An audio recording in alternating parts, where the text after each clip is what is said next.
So the alam is ismun yu'ayyinu al-musamma mutlaqan. Right? Is an ism. This is a nice definition. Right? It's mentioned by the author of the Kawakib al-Durriya. Right? And the word alam is said, although there's controversy about this, which is why both commentators say it's qila, that al-alam is mushtaq min al-ilm, لأنه يعلم به مسماه, because that it's from is that which is known, right? That's sort of the yani, what it's from, but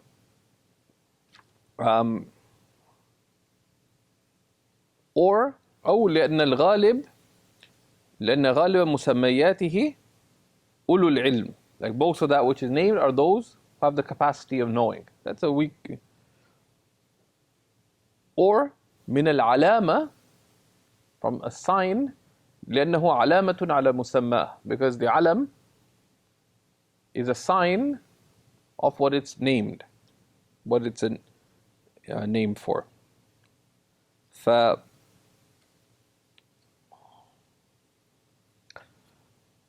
But the formal meaning, so he doesn't actually tell us a definition directly for the alam as a category. But he says the al-alamu naw'an, right? The alam is of two types, alam shakhsi, and the other is alam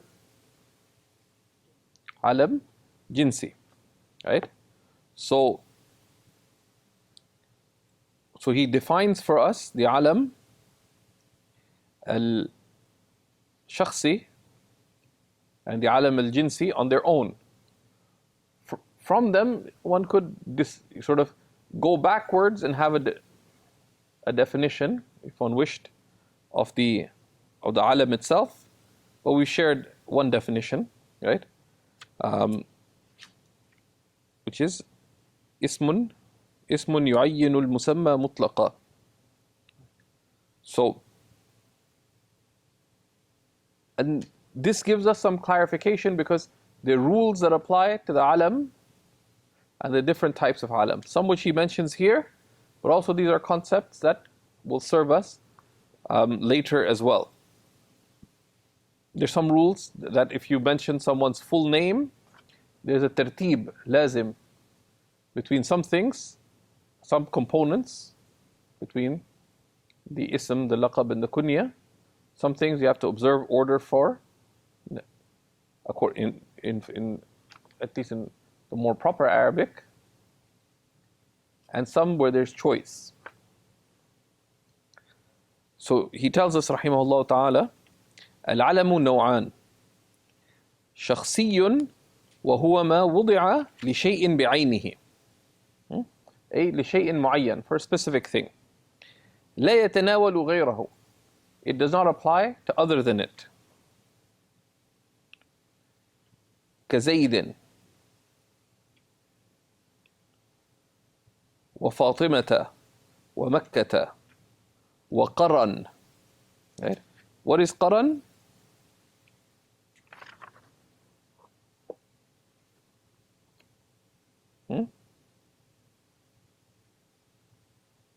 It's a name of one of the qaba'il. Okay? Name for one of the tribes, right? The tribes of the Arabs. So Thaqif, Qaran, right? And the commentator breaks it down a lot more, and some orca shadqam with a dhal. Okay, وكشذقم, which is a name for an animal. And shadqam, yani, is a legendary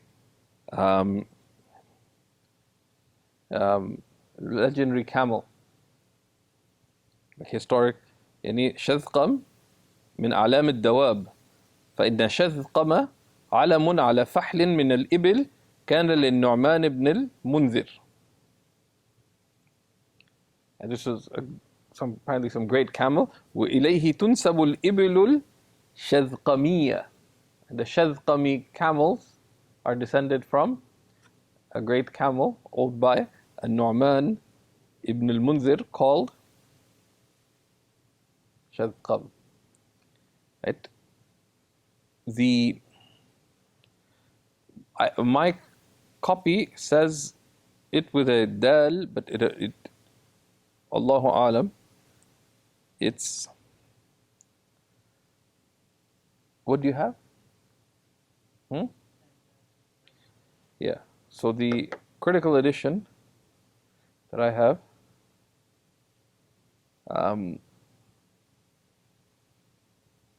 has Shadhqam. Someone could, if they want to verify it further, they could. It's a name, but Allahu alam. The little I looked at would appear to indicate that it's Shadhqam with a dal.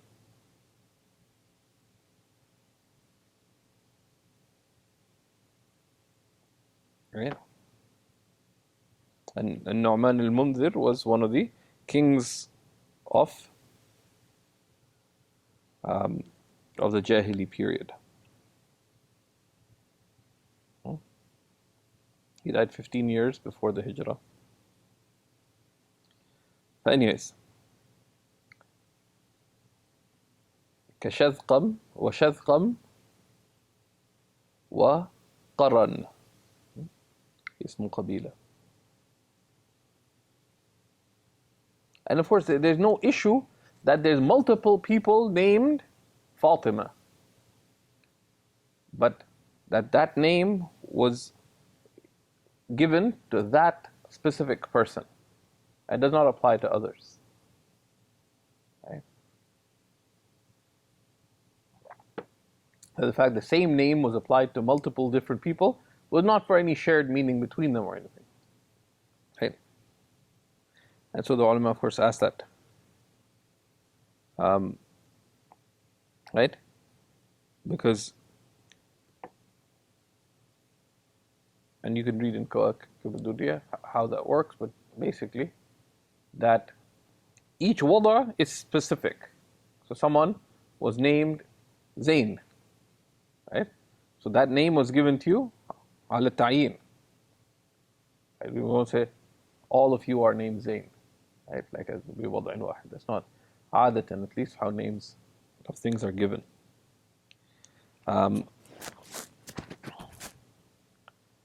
وجنسي, right? وعلم جنسي وهو ما وضع لجنس من الأجناس. And then a categorical noun, which is what was placed for a category of the categories. كأسامة للأسد وثعلبة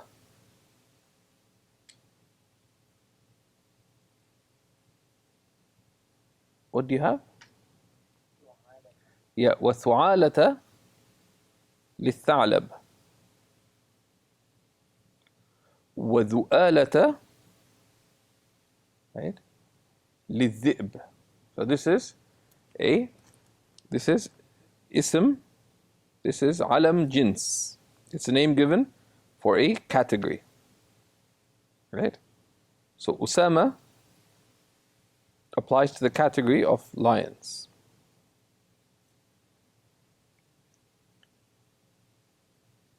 And some of these are used more commonly than others.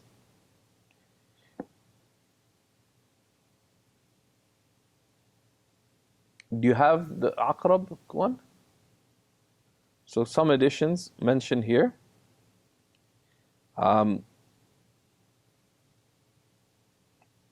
وأمي عريط للعقرب. So you can note that some editions have an addition here. وأمي عريط للعقرب. Like عريط for the scorpion.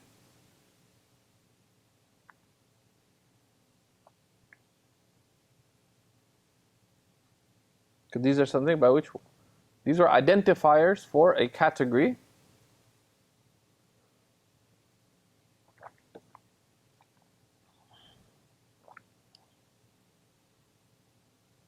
You need four for a category. So they're like a laqab, right? That was used to refer to animals. But the alam jins, he tells us that وهو في المعنى كالنكرة, right? Right? So in meaning, it is like the indefinite. In which sense is it like the indefinite? That insofar as it applies to multiple individuals, right? So every lion you can say huwa Usama, right? Right? So for example, the ism, the alam jins is a name used to refer to a category, right? But you can refer, it's like the nakira in that any one of them you could refer to a tha'lab, huwa, yani, this is thu'ala, right? But thu'ala, of course, it's not really used like in modern Arabic much, it would appear. But يعني هذا أسامة وهذه أسامة يعني or تلك أسامة, right? So you can refer to it, refer with the alam jins to each two individuals, like the nakira, rajul, right? Rajul is nakira as opposed to ma'rifa, right? Ar-rajul, rajul. You could say Usama, etc. Right?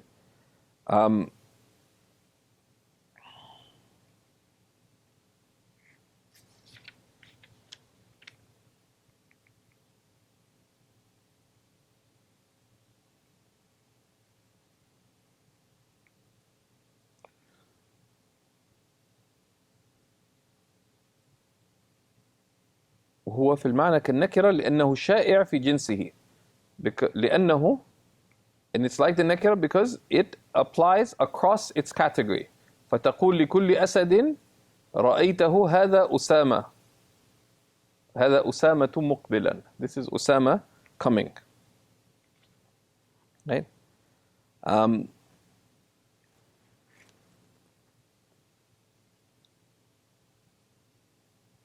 So this is one way of looking at the alam. The alam refers to a specific or to a category. So these categorizations, the one is very, very straightforward.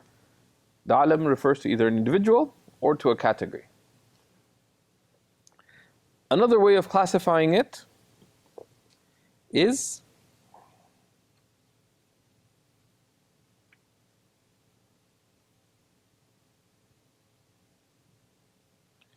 that وينقسم أيضا إلى اسم وكنية ولقب. Right? The alam in of itself is divided into ism and kunya and laqab. And he'll tell us what the kunya and laqab are. فالاسم كما مثلناه كزيد وأسامة. So an ism is what we've mentioned previously, like Zayd and Usama. والكنية ما صدر بأب أو كأبي بكر وأم كلثوم وأبي الحارث, is frequently used, للأسد وأمي, it's عريط or عريط, but أمي عريط or عريط, right? Right? So it's بكسر العين وسكون الراء عريط, and there's other لغات in it. Right? So the kunya, right, itself is pretty straightforward. The ulama mentioned there's a few reasons for the use of the kunya. Right? Right? Now, one is, firstly, the Arabs sometimes just use the kunya in a simple way. Someone's actually the father of Hassan, so you call him Abu al-Hassan. Right? But sometimes the kunya was used for particular purposes. Right? Sometimes the kunya was actually is referring to a category. Like they would refer to a type of animal, like what we talked about. The Iriyat refers to what? Yeah, to the scorpion, for example.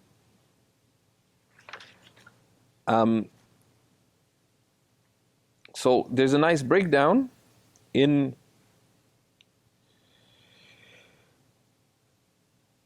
al-Kawakib al-Durriya of several of the reasons for the use of the kunya. Right? One is al-ikhbar an nafs. One is just referred to a person themselves. كأبي طالب كنيا بابنه طالب. Abu Talib was given the name Abu Talib, the father of Talib, after his son Talib. And وهو الأغلب, and this is the predominant case. Right? الثاني التفاؤل والرجاء. A second is hopefulness and hope. تفاؤل, wishing the good and hope. Right?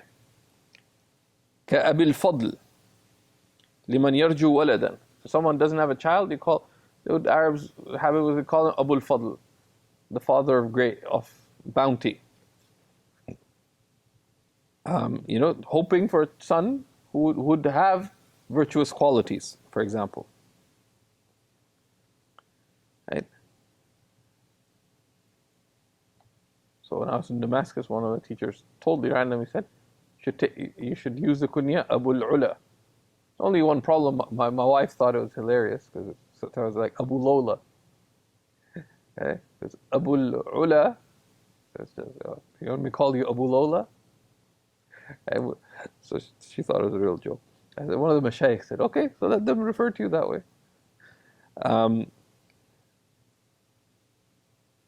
So this is الثالث الإيماء إلى الضد. Sometimes it is out of tafa'ul, wishing for the good. Sometimes it would point towards the opposite. Right? So for example, what's the kunya of the angel of death? It's كأبي يحيى لملك الموت. It's like almost like, look, I'm calling you Abu Yahya, the one, the father of life. Like stay away from me, kind of thing, right? الرابع اشتهار الشخص بخصلة فيكن بها. Someone became known for a quality, so they're given the kunya according to it. Right? إما بسبب اتصافي بها, either because they're characterized by it, أو انتسابه إليها بوجه قريب أو بعيد. Right?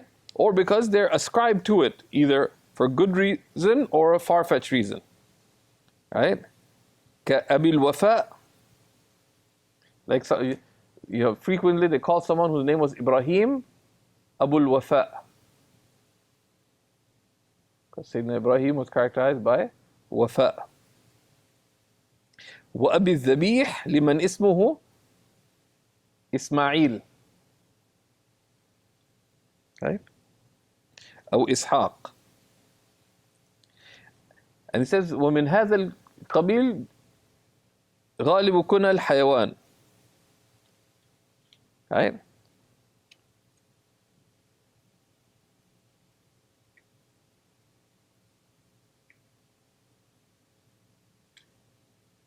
Right? So these are 4 reasons.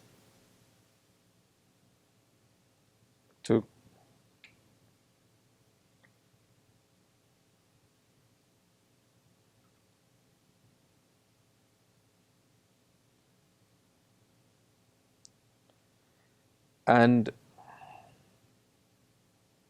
then there's some arguments that are everything that's preceded by ibn. So, okay, so you need the kunya is masuddira bi ab aw right? Right? So what happens to ibn, right? Right? So some included that in the definition. And then there's a discussion. You can look at it in the Kawakib al-Durriya, because is that considered a kunya or not? Right? So ab and that's straightforward. What about ibn? Right?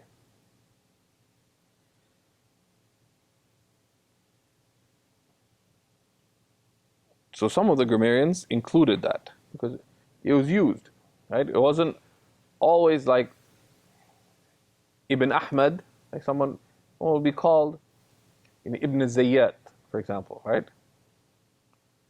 Right?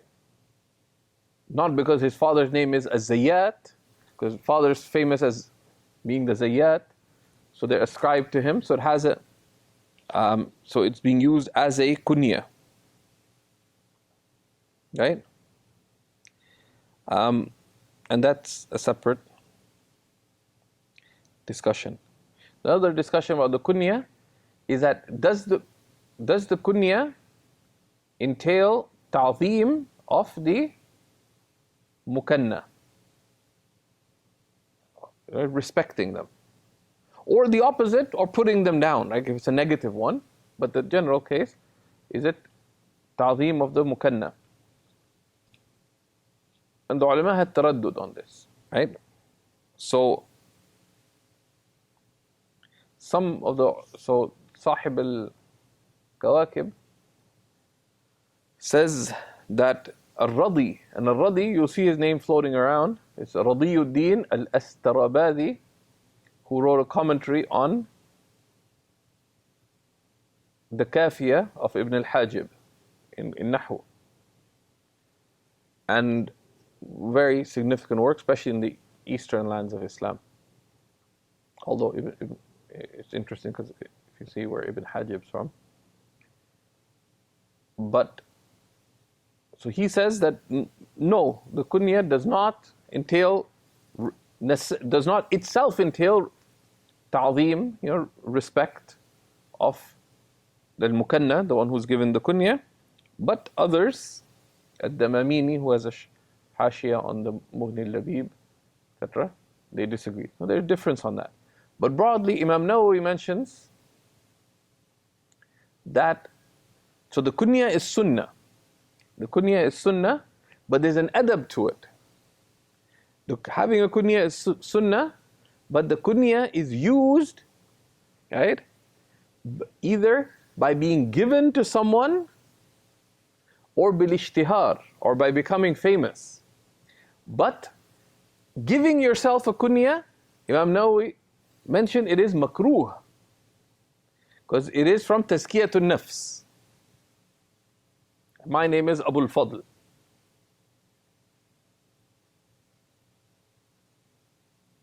Like as if it's saying I have fadl. Like, it's sort of like. But of course there's a khilaf in it, so you can't, and also it depends on custom. In some places it's just customary that when people reach a certain age, they'll refer to them by their kunyas, especially if they have children, etc.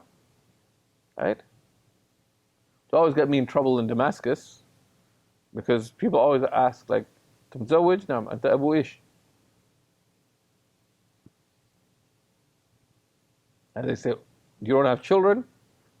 How long have you been?" Like, it become a very complicated discussion. I felt like I want to, just I'm Abu something or the other, just to like close the topic, right? But the adab is so that the kunya, the sunnah, the kunya is sunnah, but it is given to one, or one becomes known by it. But it's not good adab in itself to give oneself a kunya. So you can refer to me, see Hamza says, you can refer to me as Abul Makarim. Even if you have good intentions, it's not tasteful. Now that can of course differ on custom, right? Differ on custom. Habib Ali mentioned to me once, one of his teachers went to one of the cities outside Hadramaut in Yemen, with some attitudinally divergent people. So after Salat al-Asr, people sat down in the masjid, a large group. She was hoping just to make dhikr, some dua, or whatever. They're like everyone says, okay, khalilna ta'araf. So everyone is introduced, and everyone, ana Abu Kada, ana Abu Kada, ana. So Shaykh got a bit annoyed. So when it came to his, he says, Anta Abu Ish. He says, ana Abu Jahl. And everyone was shocked. ليش? He said, because إني ما تركتم غير أبي لهب أو أبي جهل. وأبو لهب مذكور في القرآن، أبو جهل ليس مذكورا صريحا في القرآن. So, but his point was like, it's not something you refer to yourself by, right? Like if you're known amongst people, etc., that's different. But you would introduce yourself. Like there's a, but that, that's contextual to different circumstances. But generally, the Mashaykh say one has to be wary. Like they would mind if someone young single person who's not known by that gives themselves a name, right? Especially if it connotes praise or whatever. Also, a certain number of kunyas became famous, so it became a habit of people that someone's name was Ali, they'd frequently refer to him as Abul Hassan, for example, right? Because Sayyidina Ali was Abul Hassan.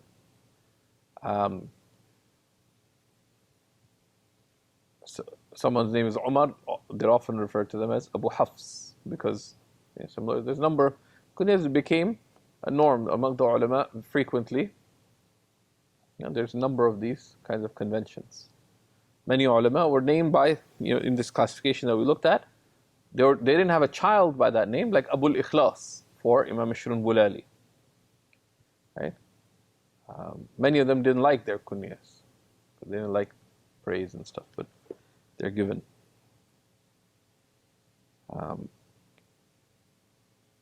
Okay. So that's the kunya. والكنية لا تعظم مسماه, right? And then you have, so that's the kunya.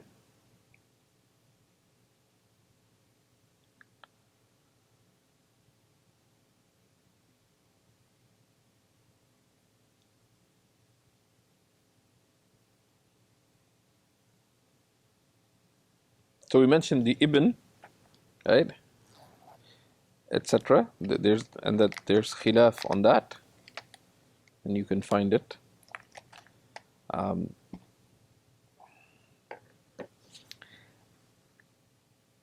واللقب ما أشعر برفعة مسماه.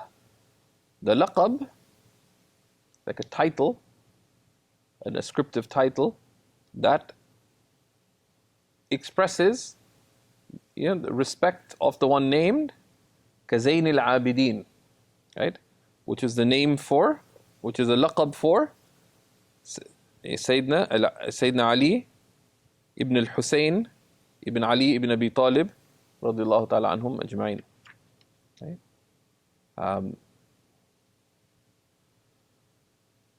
كزين العابدين أو بضاعته, right? Or its lowliness. So you call someone batta, right? So yeah, al-mulaqab batta, okay? Which generally, because what's a batta? Yeah, you call someone duck. Okay? It's not normally like a great name of praise, right? Ducks aren't exactly, right?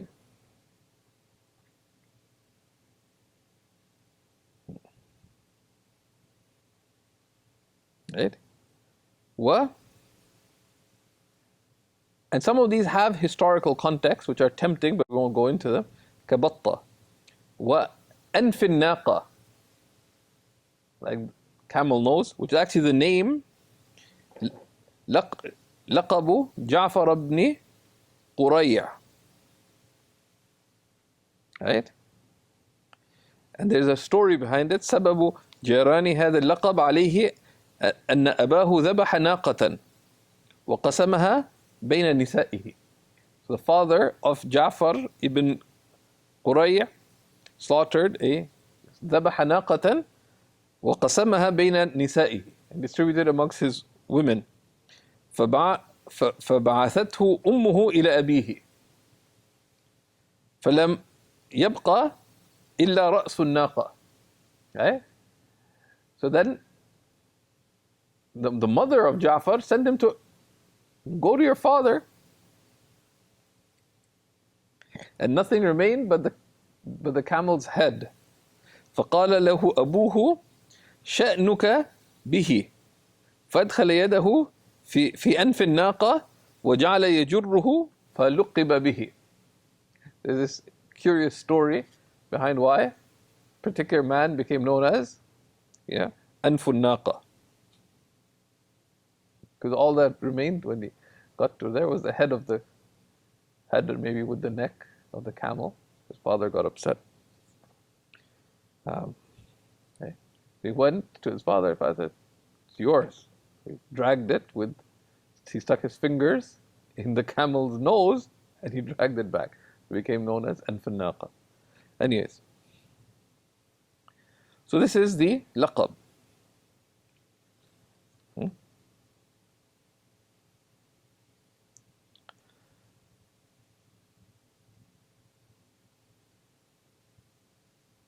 Now, he says, ما أشعر برفعة مسمى, it indicates the highness of the one named by it,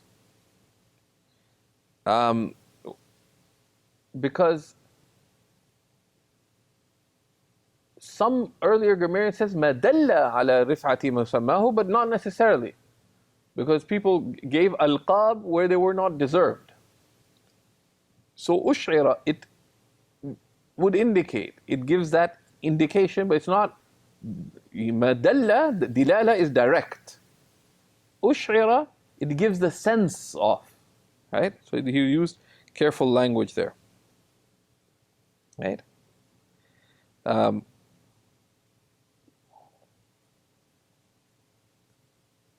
Right?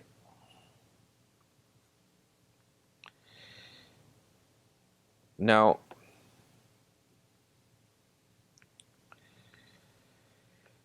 of course, there's a separate issue, which is the basis someone has a name and a laqab. Like if the name, they could have just a name, or they could have a name and a kunya, or a name and a laqab, or they could have all three, right? But it's possible that someone be named, their ism is the laqab. Right? So someone's born, right, and they're called Zayn al-Abidin. So what's your name? Zayn al-Abidin. So in that case, that the Zayn al-Abidin wudi'a li-mu'ayyan. So there, even though in its as a word, nor its general usage it's a laqab, but in this case, what is it?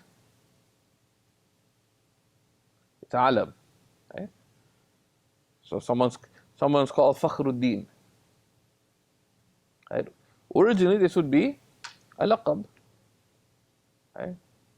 If someone who writes in Islamic law, his name is Shamsul Arifin, right?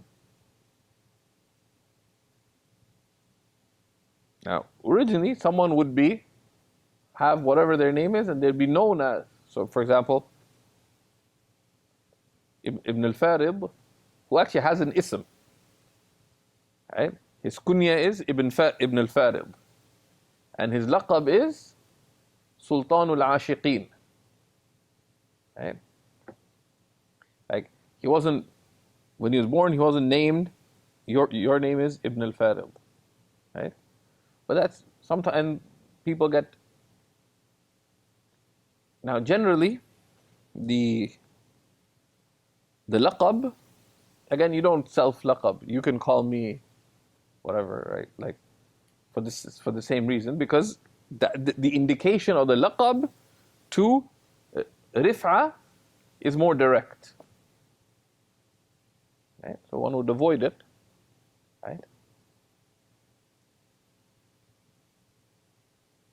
And it's not, in itself, it's not good to give children these names that are alqab of rif'a. Right? So you call someone Fakhruddin, Muhyiddin,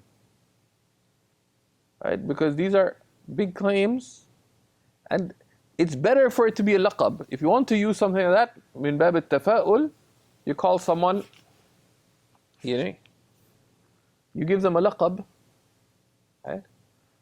If someone's name is Fatima Nisa, or Fakhrun Nisa, and the Indians and others have some real remarkable names like that, right? And that's not Fariduddin, right? The most unique in the religion. That's it. If deserved, it's a laqab.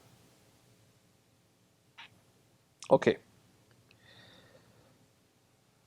But of course, someone has that as their name. You use it because it's a name, not a laqab. Someone could be, like some of the Arab rulers have, Zainul Abidin, and he's neither Zain nor has anything to do with the Abidin, right? But you call them Zainul Abidin because that's their name. The alam, there's a meaning to the word, but it's ascribed to that person, right?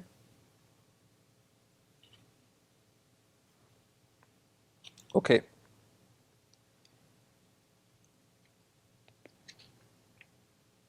And then he says, وإذا اجتمع الاسم واللقب وجب تأخير اللقب عنه في الأفصح.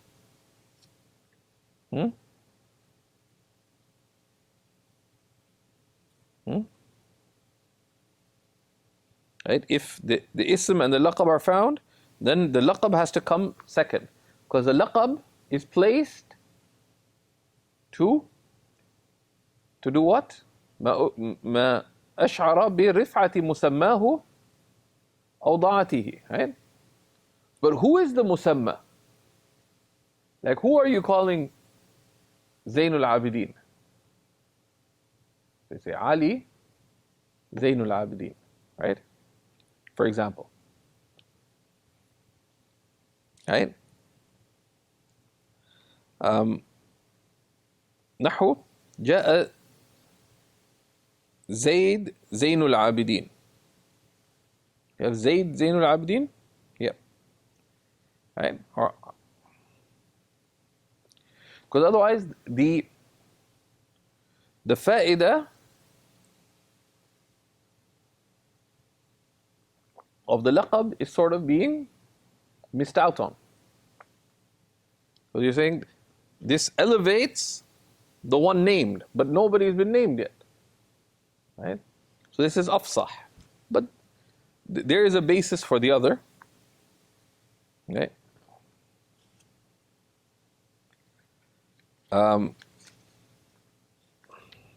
Right?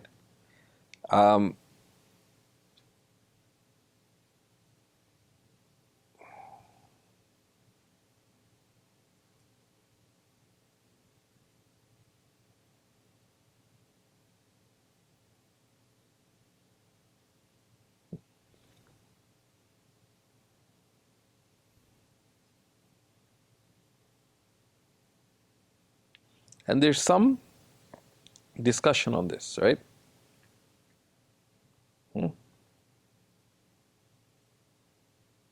Right?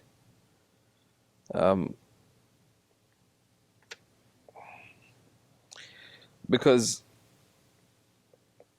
there's a few issues that arise, right? That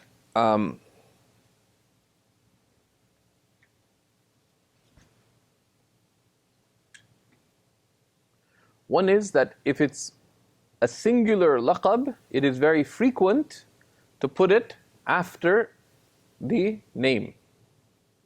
So we're going to say Ja'far as-Sadiq. As-Sadiq is what? The laqab. There's a meaning of wasfiyya in it, but it's a laqab. Or Ali al-Rida. Okay, so many of the A'immat al-Bayt, they have this. Ja'far al-Sadiq, Muhammad al-Baqir, Ali al-Rida. Also Abu Bakr al-Siddiq, Umar al-Faruq, Uthman Dhu Nurayn. Right? Ali al-Murtada. Right? So there's some discussion on this. Some alqab that are general, right, that became a norm to make it general, come before, right? So for example, it became common to refer to someone whose name is Muhammad Jamaluddin. So you say Jamaluddin Muhammad ibn kada wa kada, or Shamsuddin, right? That would come before. Afifuddin for someone whose name is Abdullah. Sharafuddin for someone whose name is Hassan. Okay?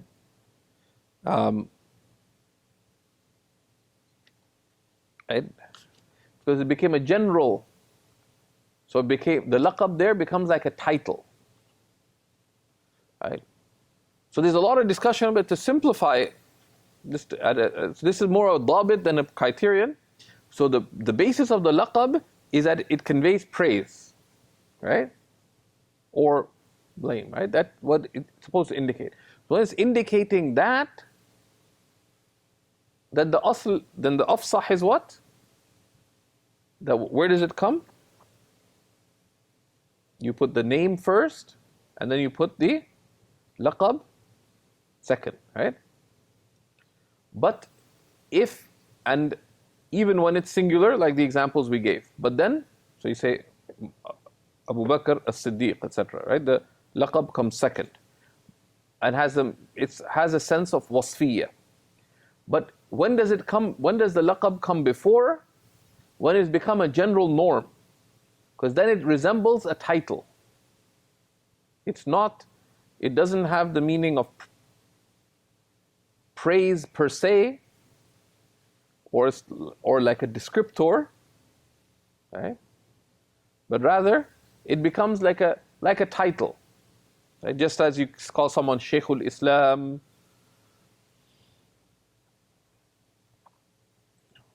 or any of these other titles, Qadi al-Qudat, right? Al-Mufti, you call someone Jamaluddin, it becomes like a title. So you put it before. Because the asl is ta'khir, right? The asl is ta'khir. There are reasons why there would be taqdeem of the laqab, right? So there's a whole bunch of examples of singular alqab that also follow the pattern of ta'khir al-laqab ala al-ism. I may have misspoken that of coming. I don't know if I misspoke. Coming after, it's when murakkab or singular, and the examples that we gave, like the names of the khulafa, etc. Their laqab comes after. But you have many of the names of the fuqaha, especially the Hanafis, use big. So Imam al-Nawawi, right? People call him Muhyiddin, right? Yahya ibn Sharaf al-Nawawi. He hated the title Muhyiddin. Okay? So which way does one put it? Right? Is there any title in the book? No. Right? Yeah. Right? No. Neither is fame. What the Al-Faki, isn't he famous as what? Isn't he Jamal al-Din al-Faki or something? What's Al-Faki's laqab? It's not on the cover? Huh? Yeah. How's it written? Sorry.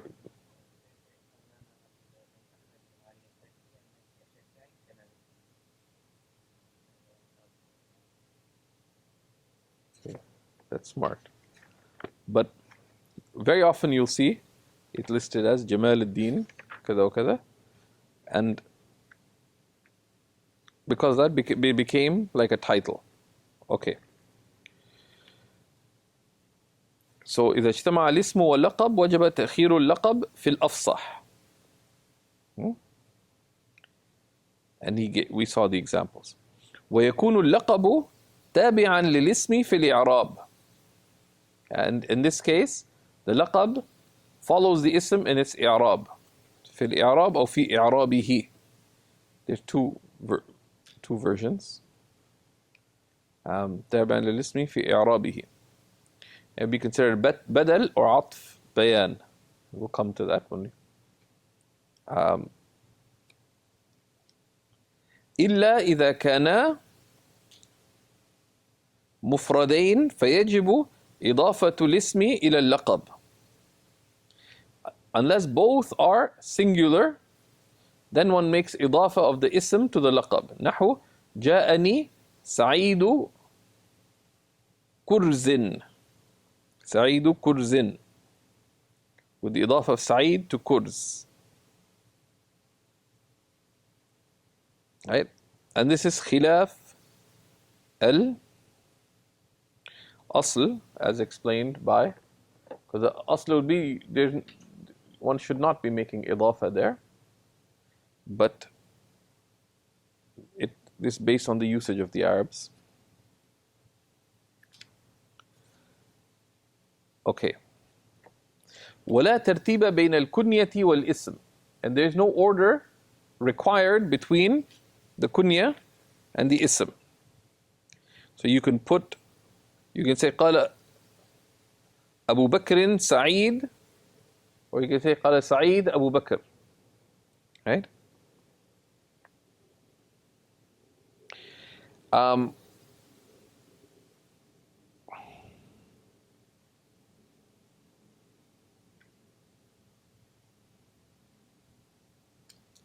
Although there's some discussion on it, right? You can see it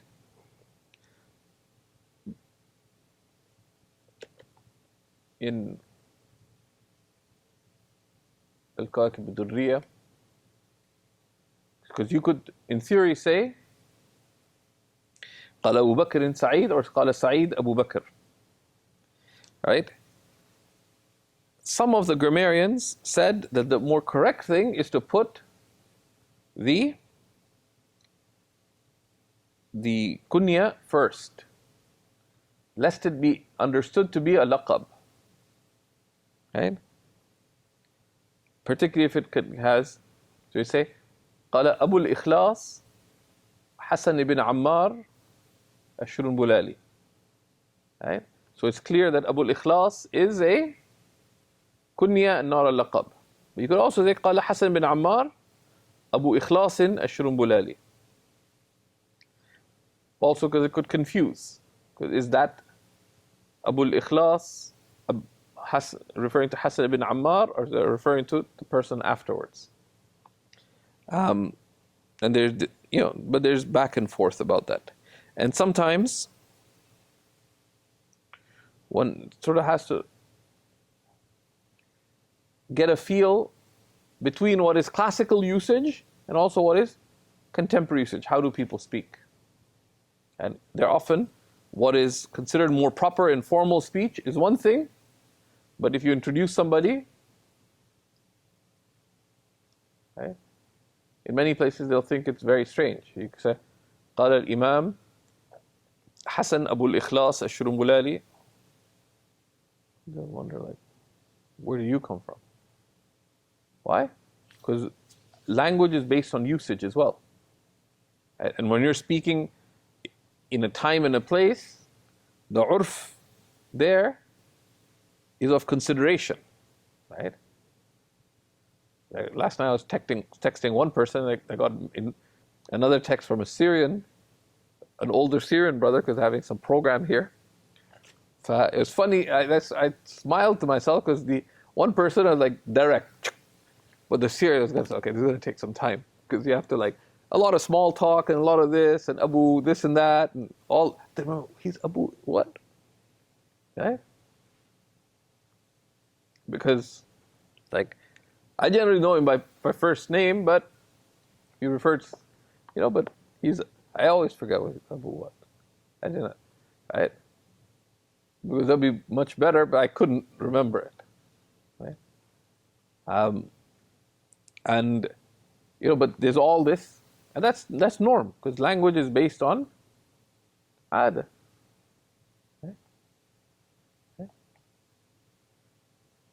So we had a conversation with Shaykh Muhammad Qaylish like a month ago, and he had 2 follow-ups about it. The relationship between a book by Ibn al-Humam and a book by Tumurtashi. A useful point. So he just sent me a message. Now I'd sent something to one of the British scholars and just said, Jazakallah khair. But you can't do that with an Arab. That's almost like an insult. I send him a minute-long message, basically saying thank you in multiple ways. Jazakallah khair, barakallah bikum, ashkurukum ala hadhihi al-fa'ida al-jalila, wa kadha wa kadha wa kadha wa kadha wa kadha. That's just what is entailed. Similarly, some of these things, there's a general principle, its application requires consideration. One, what is customary with respect to someone's particular's name? And that's tough because we're in a world of mediocre or awful editors. So you have to pay attention. Number 2, what is reasonable modern usage? Right? ولا ترتيب بين الكنية والاسم. Right? But we said generally, if you're going to err on the side of putting the kunya first and then the ism second. Right? ولا بين الكنية واللقب. Right? There's no tertib. You can say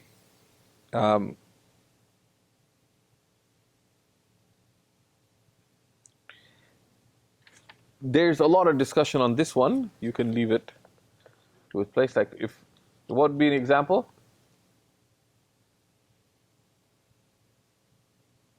The kunya and the laqab.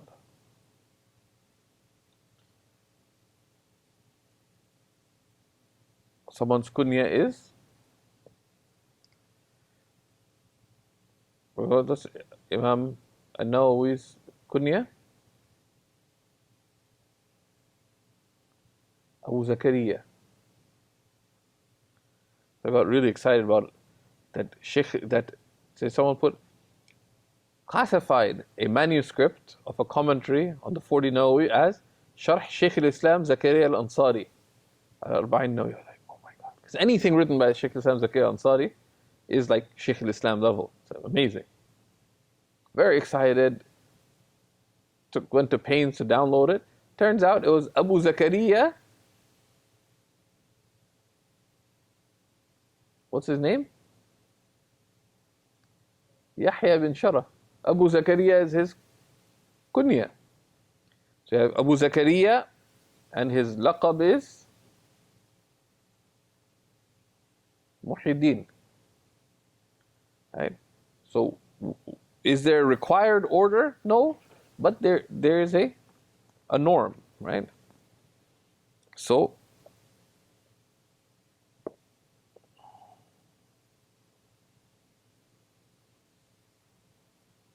okay, and then so he says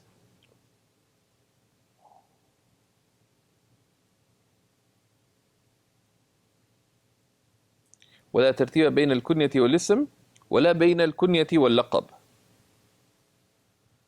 ولا بين الكنية واللقب.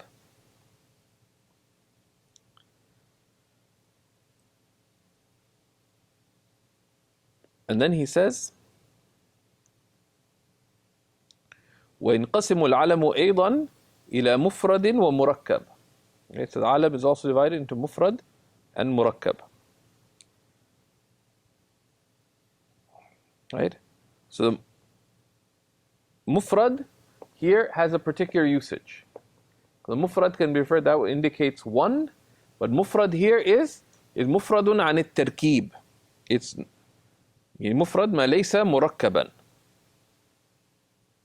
Like a mufrad can refer to a singular, but in various abwab of grammar, mufrad refers to different things. Here it's al-mufrad عن عن التركيب.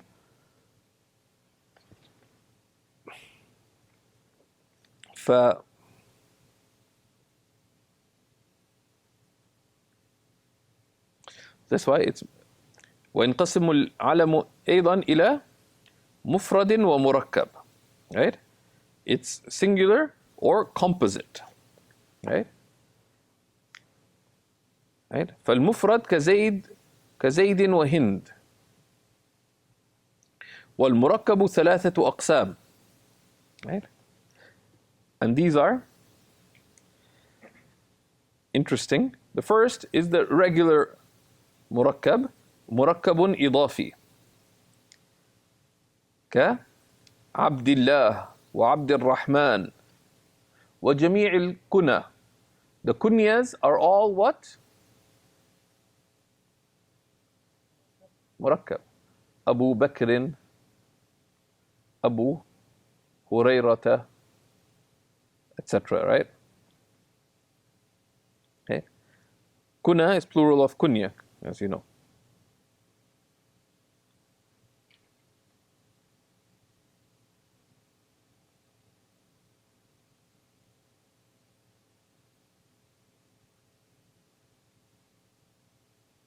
Right?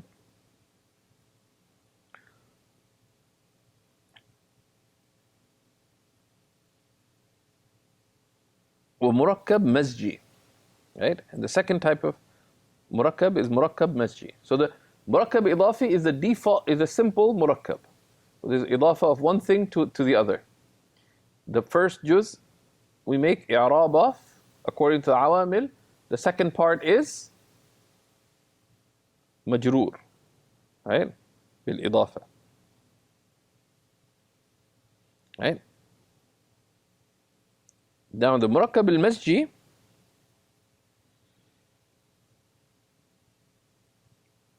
is, he doesn't give us a definition. Why? Because definition is a little bit on the tricky side, because it opens up why is it murakkab masji, etc. So wisely he keeps the door. Okay. So there is this thing called murakkab masji. One of the ways to make ta'rif is bit-tamthil.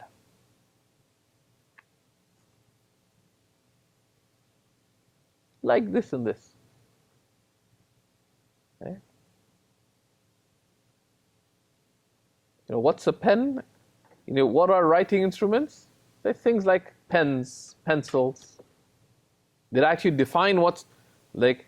يعني ما هو يعني طلب عن حقيقة الشيء. When you say ما هذا, that's like, that's one of the fundamental questions, right? But sometimes like we do it all the time, right? So this is one of the types of ta'rif, but it does escape, like, you know, sometimes we define something by example. Someone asks, what is this? I say, I use it to record. Sometimes I make ta'rif bil isti'mal. Now, I didn't define what this is. This is a, you know, what kind of mic, what kind of, you know, like all these kinds of things. So I use it to record. This bilazimihi, like, you know, or just bisti'malihi, what I use it for. I didn't define the thing itself. So different ways things are defined. One of them is بالتمثيل. Of course, what does this leave empty?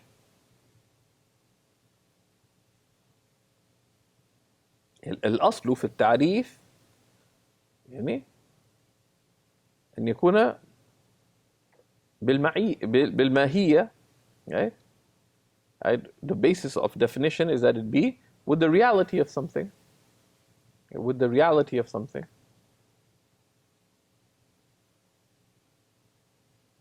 But sometimes there's reasons why it's not here.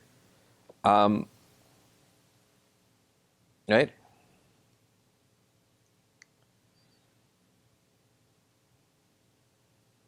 So you'll see why the Murakkab al-Masji, he doesn't define it if you want to see it, as tempting as it is to go into the definition. But Faki, he gives a definition, but on its own it's unsatisfactory. Because like, what?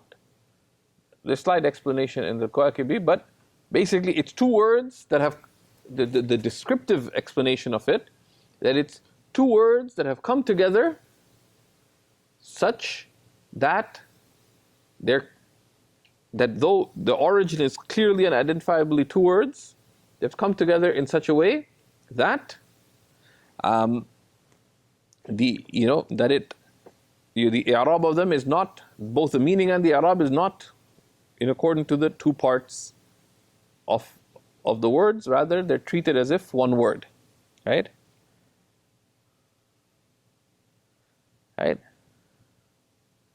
And they gave a definition of the, you can see, كل اسمين نزل ثانيهما منزلة التاء التأنيث مما قبلها. The second word behaves as if it was like the تاء التأنيث. As the تاء التأنيث. Therefore, what happens? كبعل بك كبعل بك كحضر موتى كسيبويه. Right? So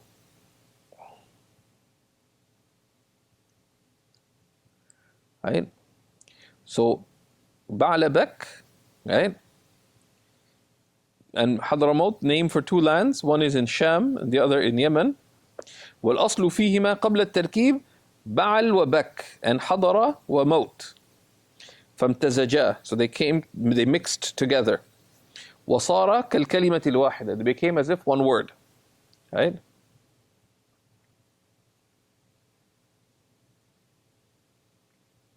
Right?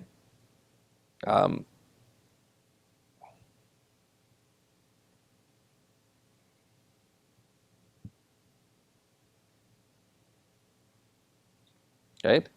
And the author of the Qawaid does interesting things, right? So he quotes some background. So Ba'la Bak, right? So he quotes Abu Sa'ud in his tafsir. Ba'al was the name of the idol of the people of Bek. And there's different opinion on this. Others said Bek means master, the term of respect. Others said originally there's a land called Bek in Sham, right? And their idol was called Ba'al, right? حتى اتخذوه, and وقيل كان من ذهب. It said that their idol Ba'al was made from وطوله 20 ذراع, and its length was 10 ذراع, 20 ذراع, 10 meters. That's pretty big. That's like a three-floor building, right? وله أربعة أوجه. It had 4 faces.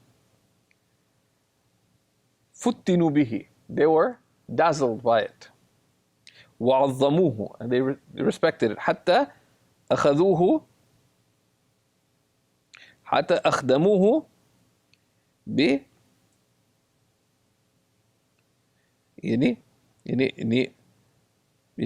أخدموه 400 ساد وجعلوهم أنبياء.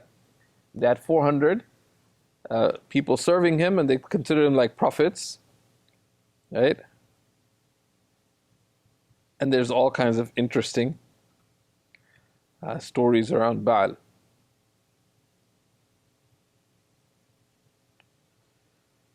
And Hadramaut, like right,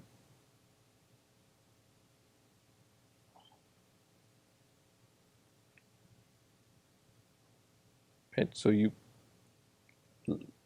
and then the third example is Sibawayhi, right? So Sibawayhi, right?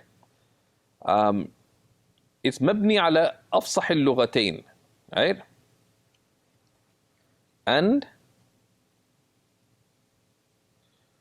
so, and Ba'labak and Hadramaut, their إعراب is إعراب ما لا ينصرف. So, هذا بعلبك, هذا حضرموت, but وصلت إلى بعلبك إلى حضرموت. Right? Right? And in general, the murakkab al-masji is treated like the ism الذي لا ينصرف.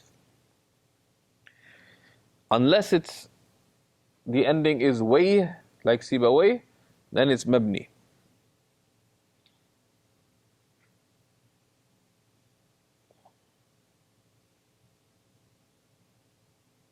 Right? And they say al-asl before tarkib, right? So Sibawayh, of course, يعني لقب الإمام الشهير في النحو رئيس البصرة. There's two great early madhabs of grammar, the Kufans and the Basrans. The amazing thing is, where is Kufa and where is Basra? In Iraq. Is Iraq the heartland of the Arabic language? In terms of Arabic being what the original Arab tribes spoke? Don't say this to the Iraqis, but no. Right? Just like as Sham is not from the original, the original Arab tribes did not come from there, and the Arabs went all over the place, right? A lot of this has to do with Sayyidina Umar ibn al-Khattab radiallahu ta'ala anhu. Sayyidina Umar ibn al-Khattab, initially he had banned any of the Sahaba from leaving Medina except with permission. So the senior Sahaba, the majority of them were in Medina because he wanted him close to consult them with them. They needed trustworthy administrators, and both politically and also for religious administration, but also for teaching, etc. And there's also, of course, many senior Sahaba in Mecca, but with permission. They're under similar instructions. But when things settled down, then he systematically sent Sahaba to Iraq. So in Kufa alone, they had at least 1,500 Sahaba, including a lot of the senior Sahaba, most notably Sayyidina Abdullah ibn Mas'ud, radiallahu ta'ala anhum ajma'in. Right? And there's a very concerted, deliberate investment and effort in teaching there. And that caused a flourishing, not just of knowledge of the religion, but also of the Arabic language. And they say Sibawayhi means رائحة التفاح. Right? The smell of an apple. Right? Right? See, because like in Urdu, in Farsi, seb is an apple. Right? And way is رائحة. So رائحة التفاح.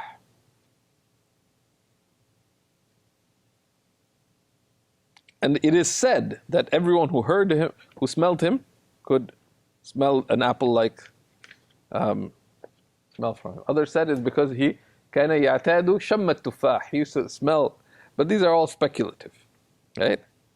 Others said he was called Sibawayhi lilatafatihi. He was very latif, right? Because the Arabs classified fruit into latif, subtle ones and heavy ones, right?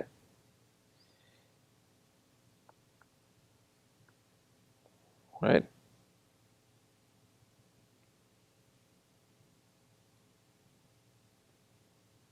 Others because he had red cheeks, right? And he took,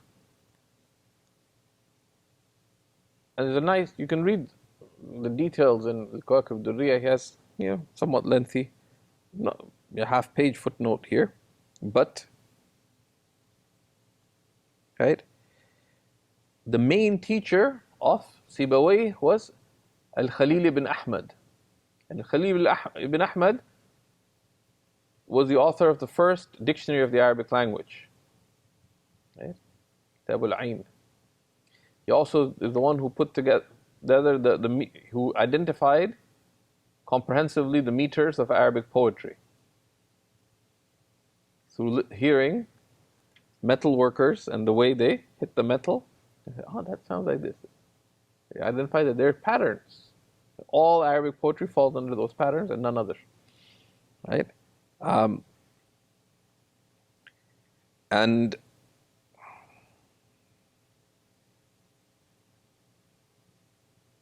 he took deeply from Al-Khalil ibn Ahmad, and he gathered his book called Al-Kitab, right? And in Arabic language, it's Al-Kitab, it is Kitabu Sibawayh, rahimahullah ta'ala, right? Right? And they say it's the greatest book ever written in Arabic grammar. But it's exceedingly complex. It's not just anybody can read it. And it's a bid'ah, actually a modern bid'ah, to go back and Shaykh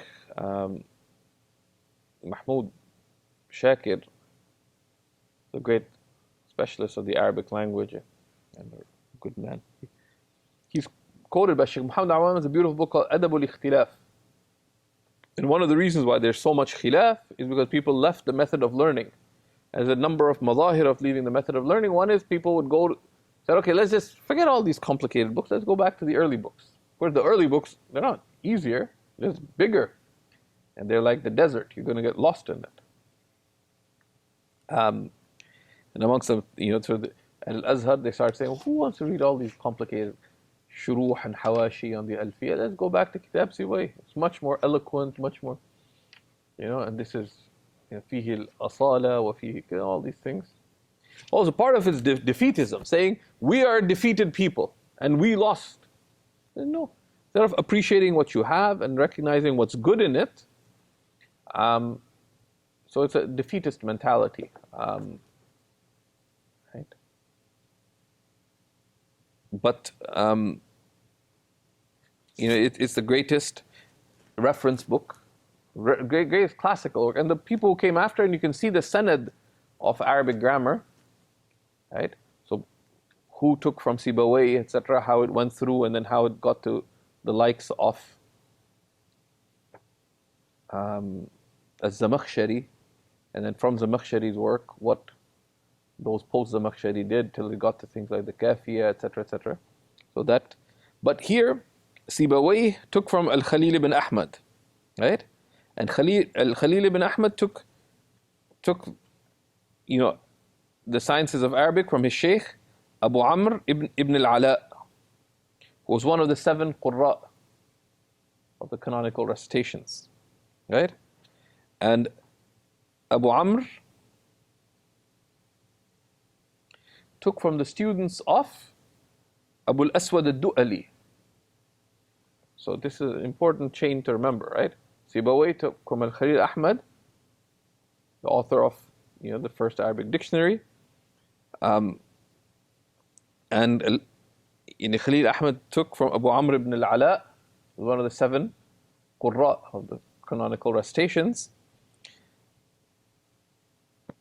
Abu Amr took from the students of Abu al-Aswad al-Du'ali and and they mentioned their names, right? You can find them. There's a number of them, right? And Abu al-Aswad al-Du'ali took at least the indicators of how to approach, the study of Arabic language, of Arabic as a language, from Sayyidina Ali bin Abi Talib radiallahu ta'ala anhu. That's where they say the word Nahu came. Of course, the Sibawayh is the Imam of the people, the Basrans in grammar. There's lengthy back and forth between the Kufans and the Basrans, and the Basrans had great scholars, Al-Kisa'i, others. Ultimately, they had Sibawayh on his side, right? It's like you got the superstar on your side. The other may have really good things, but they had Sibawayh. Most grammatical points, the Basrans won. Like Sibawayh, the way of Sibawayh prevailed broadly. I mean, there's wrangling and back and forth, but on a vast majority of cases, and there's many people wrote works on the khilaf between the Kufans and the Basrans, etc. Right? ومركب is, so that's Sibawayh is a type of murakkab masji. And then you have murakkab isnadi. Right? Murakkab isnadi, these two words have come together, but there is an isnad. There's different types of isnad. Right? So it's originally like a statement, but it's been brought together and used as a alam. Right? So for baraqa nahruhu. Right? Baraqa nahruhu. Right? And this is the name of a particular man. Right?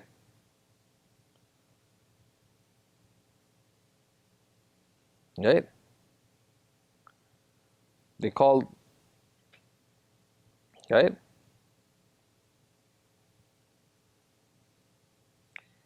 وَشَابَ قَرَنَاهُ. Right? And Shaba Qaranaha was the name they gave this as a laqab for a particular woman. Because the Qaranaha, Qaran can refer to horns, but that which protrudes, she had two dhawaib, that grade. So a poet said about her,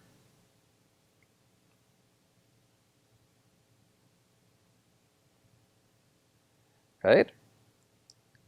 So he said, كذبتم وبيت الله لا تنكحونها بني شاب قرناها تصر وتحلب. No, by the Lord of the Kaaba, you will not marry the children of the Shaba Qaranaha, right? Because she wasn't that old, but right? So this was used to, but then it became used as a name. Her name is Shaba Qaranaha, right? And there's a number of other such names, right? Also تأبط شرا, تأبط شرا, right? معدي يكرب. Number of these have similar statuses, right? كشاب قرناه.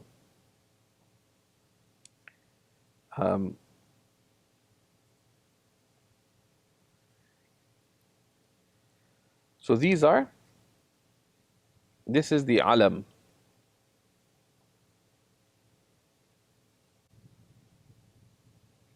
And then there's another classification, which is right at the end in al-Kawakib al-Durriya. He mentions, but if you'd like to look at it, they're also, the alam is مرتجل المنقول. مرتجل is ما وضع لم يستعمل إلا علما, and it's nadir. There's some words that are only used as a formal name, like Su'ad. Right?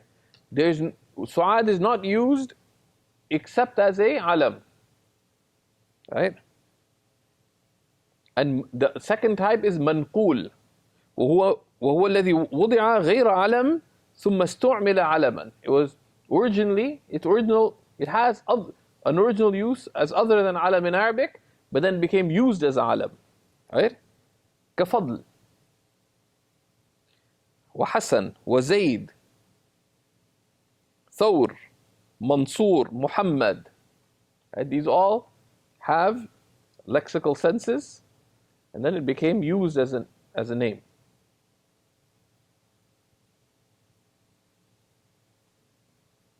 Like Omar, Zain, Hamza. Pretty much every name is like that.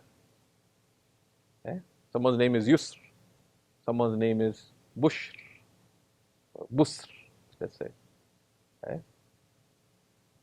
Bashir, whatever. All these different names, they have that.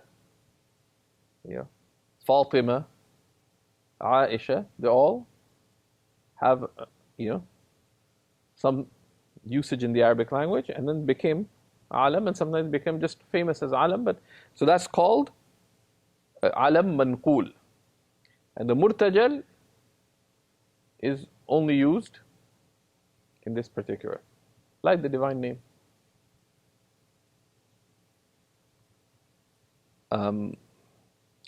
Then he says, Ism al-Ishara.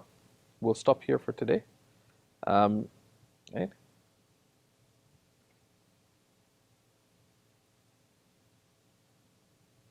صلى الله على سيدنا محمد وعلى آله وصحبه وسلم.